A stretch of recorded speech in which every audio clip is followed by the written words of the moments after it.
Alright my fellow agents, welcome back to the Gaming Brigade, and today my friends I continue the series at the channel where I highlight a handful of builds that I'm using non-stop in the game since the start of Year 7 Season 3. Now as most of you know, I never want to waste your time here at the channel, so if you've seen any of my builds over the last week, do not waste your time watching this video. You've already seen exactly what I'm going to highlight today. We're going to be going over 2 Heartbreaker builds as well as a Striker build, and a lot of you reach out to the channel saying you like when I put these videos together. So that's exactly what you're getting really quick. Now as we jump to the gameplay footage, please do me a favor, let me know in the comments section what do you think of Year 7 Season 3 so far as the companions are concerned, all the other stuff as well. I'll be bringing you a news update over the next few days. It's going to be a very busy week here at the channel. I'm looking forward to sharing a lot of stuff with you, including the gear that you're seeing me wear on screen right now. That is going to do it for this introduction, my friends. As always, I want to thank you all for your incredible continued support. Please let me know of any other questions you have I did not address. Thank you once again for the privilege of your time. And with that being said, let's cut right to the footage. Now, as always, we're going to jump right into the details. And if you happen to enjoy this, do me a favor and hit that like button. It truly helps the channel out. And if you want to stay up to speed on all things Division, feel free to hit that subscribe or join button as well. Now for this version of the build, I am using the Gunner specialization. The main reason for that is because it gives me access to the Banshee Pulse, and I love to use this skill with this version of the build. Now you do have other options as well in regard to the specialization, but always remember, regardless of which one you choose, always make sure to have the proper weapons activated in your weapon skill tree. That way you're getting a 15% weapon damage bonus regardless of which one you're using.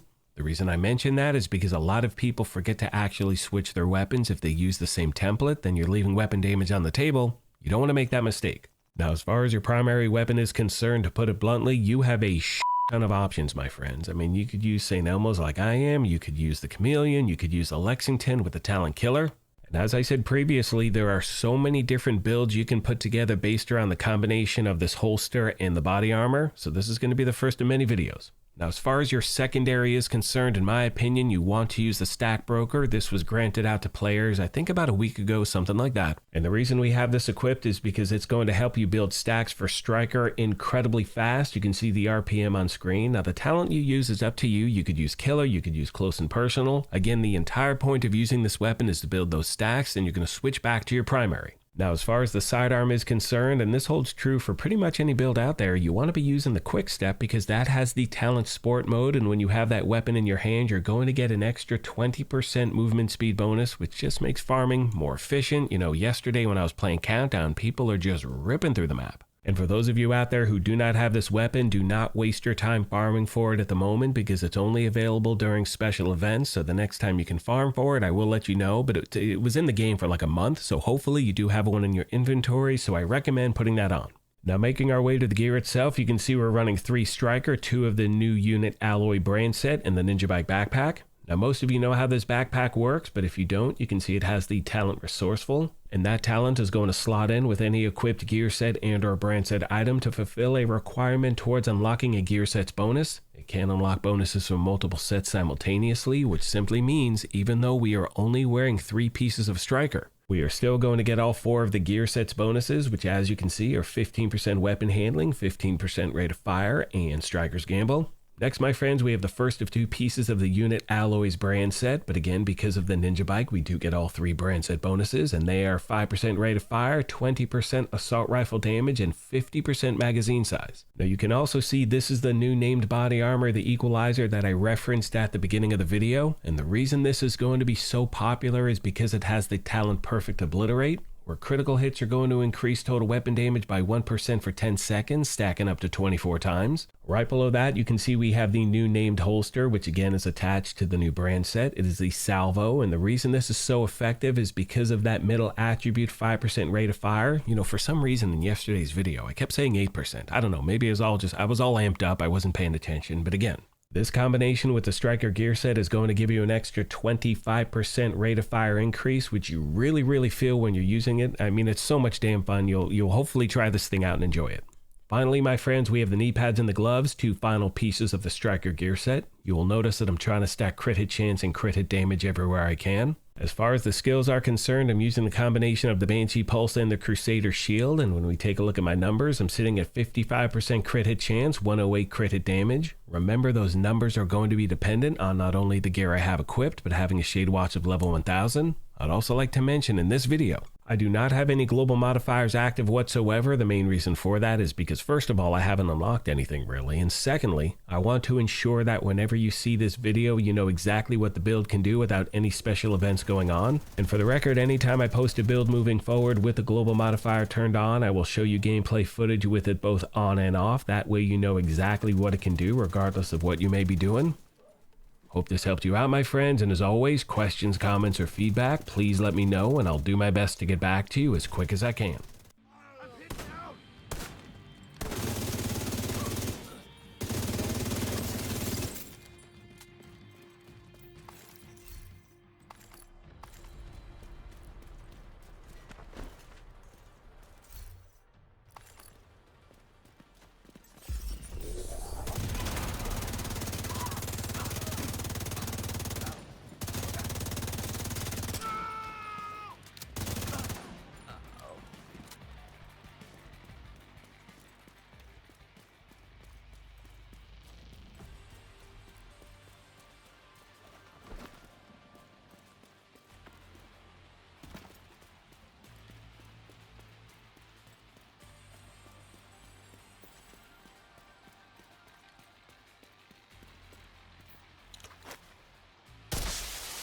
Reinforcements en route.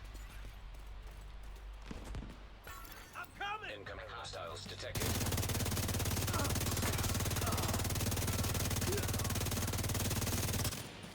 Damn!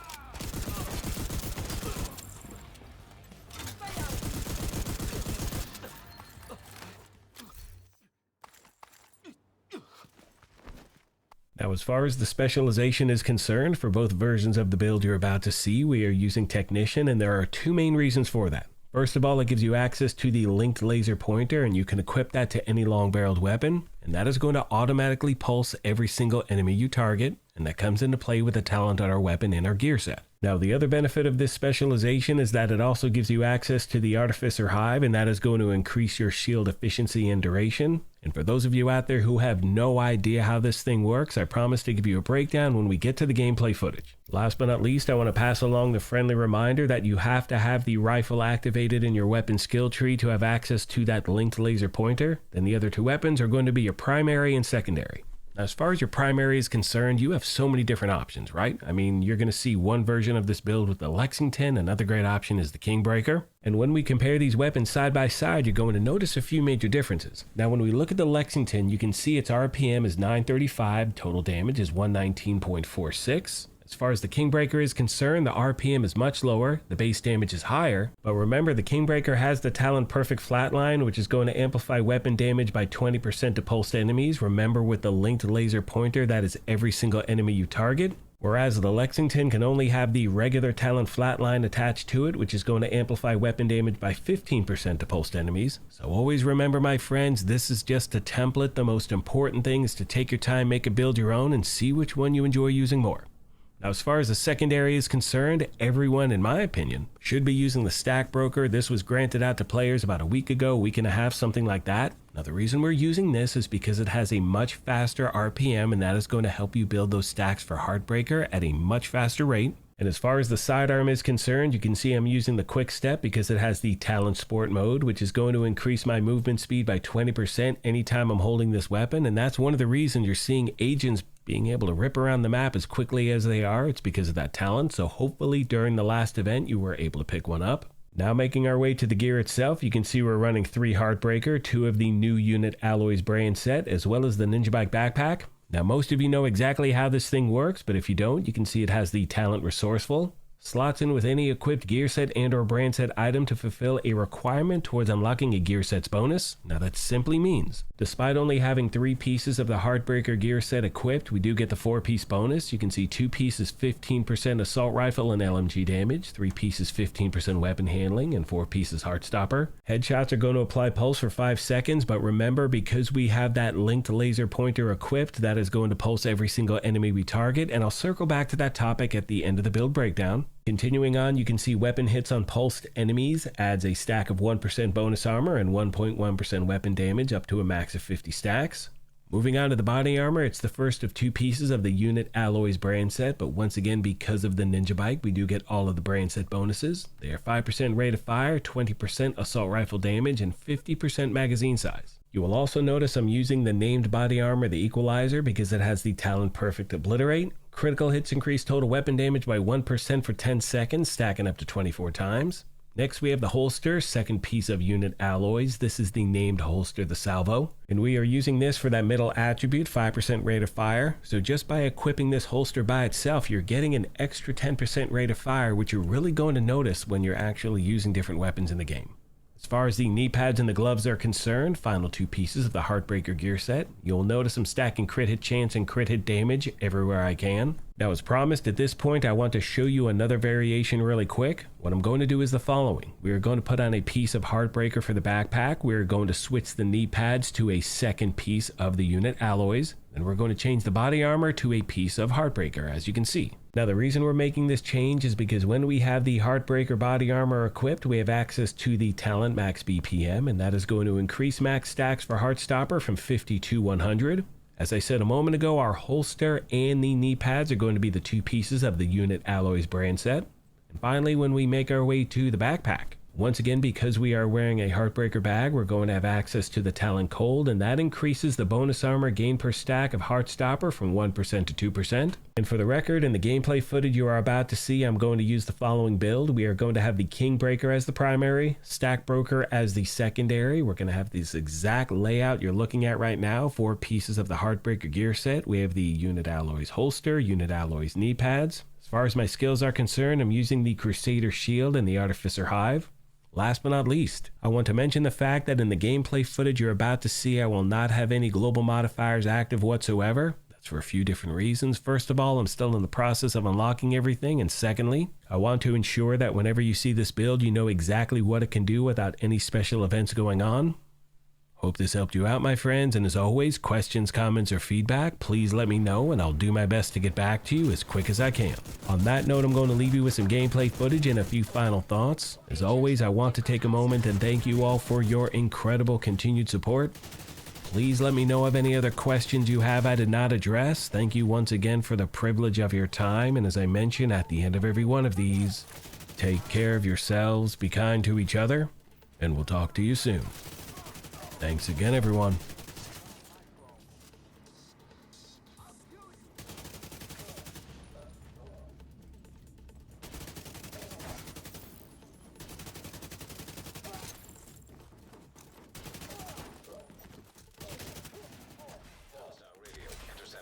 Hello once again, my fellow agents. I hope everyone is having a good weekend so far, wherever you are in the world watching this. I hope you're healthy, safe, all that good shit. Let's think, what else we got? What do you got going on this weekend? Gotta go to Costco this morning, so we're about to rip out the door. Anyway, as far as the Artificer Hive is concerned, as a solo player, if you have this holstered, you're going to get its benefits. If you're in a group, you put it on the ground, your teammate will get the benefits as long as they're in the radius of the hive itself. So, as promised, there is your quick breakdown. Want to know your thoughts on the companions. I know that they're working on a few different fixes for them. Would love to hear what you think of the entire thing so far. And we'll go from there, my friends. That's all I got for this video. I'm sure some of you are noticing the gear I have equipped right now in the game. We are going to see that introduced into the game on Tuesday the 9th. I promise to give you all the information as far as how to get the backpack, how to get the sweatshirt, the beanie, the patch, all that good stuff. I will have that information for you ASAP. And again, I cannot thank you enough for your support over these years. It's so humbling. It's incredible. Just to be a part of this franchise in any way, shape, or form, I have you to thank for it. So, before I get too emotional and have a breakdown, I'm going to end the video right now. Well, not the entire video, just my talking. Hope everyone has a wonderful weekend. Thank you once again for everything. And I will see you in the next one.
Agent, I need you to kill those cleaners.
Agent, hostiles are moving into Brooklyn Heights.